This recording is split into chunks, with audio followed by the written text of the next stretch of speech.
We had this silly dream, the both of us, of packing a rucksack each, taking to the road in a clapped-out camper van, an adventure. We could press our faces to the warm glass, take in the rolling landscape unspooling like a film reel.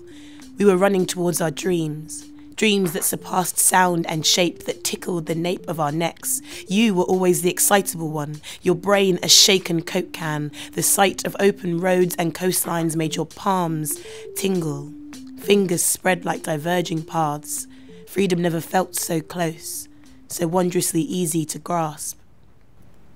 But that was then, and this is now. As part of the BFI Film Academy course, we had to pitch an idea for a documentary, and over half of the young people pitched an idea about mental health. We worked with Off the Record, a young people's mental health charity, and with Medntality volunteers to help us put on the event by using their expertise. Good mental health is being able to bounce back from difficult situations, it's managing negative feelings, it's being satisfied with life and having good relationships. And mental health is on a continuum, so there's good mental health and there's poor mental health. Choosing the film that we were going to show was a big part of the event. So as film lovers, we all made a list of all the films we could think of that were about mental illness. But when we took them to the experts at Off the Record to have a look, they saw a lot of problems in the films that we'd chosen. A lot of them showed either inaccurate portrayals of mental illnesses or they perpetuated negative stereotypes. We eventually decided on Little Miss Sunshine as a good film to show because it's quite a sensitive and thoughtful portrayal of mental illness, whilst also being a really funny and quite positive film overall. And it was a good way to get a discussion going about mental health.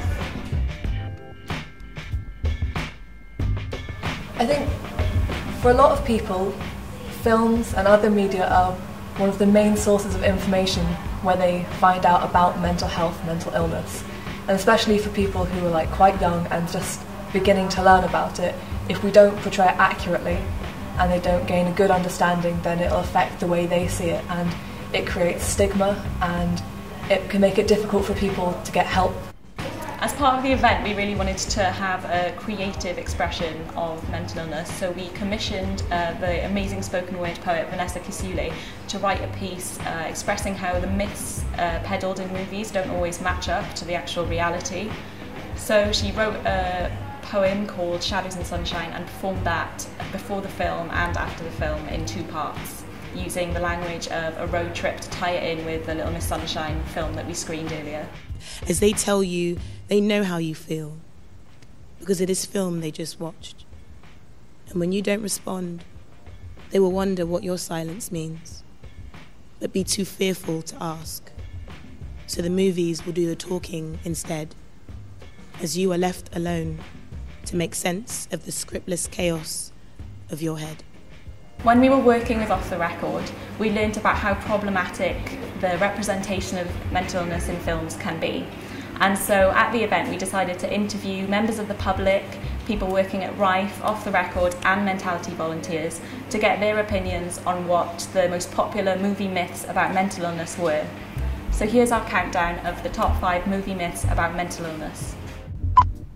In a lot of movies you get sort of 2 different types of portrayals of people who've experienced sexual violence. Either they're very weak characters or they have to be really strong and seeking revenge. A lot of films portray suicide as a kind of romantic thing, whereas in real life it's a horrible, horrible, horrible experience.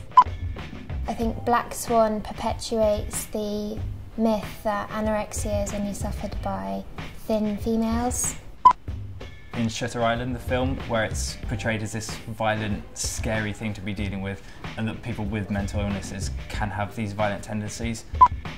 One of the myths is if you are sectioned or put into a hospital for being mentally ill, that you're going to be put in a straitjacket and treated really horrifically after seeing One Flew Over the Cuckoo's Nest. You kind of think that's what's going to happen to you, but it's incredibly dated.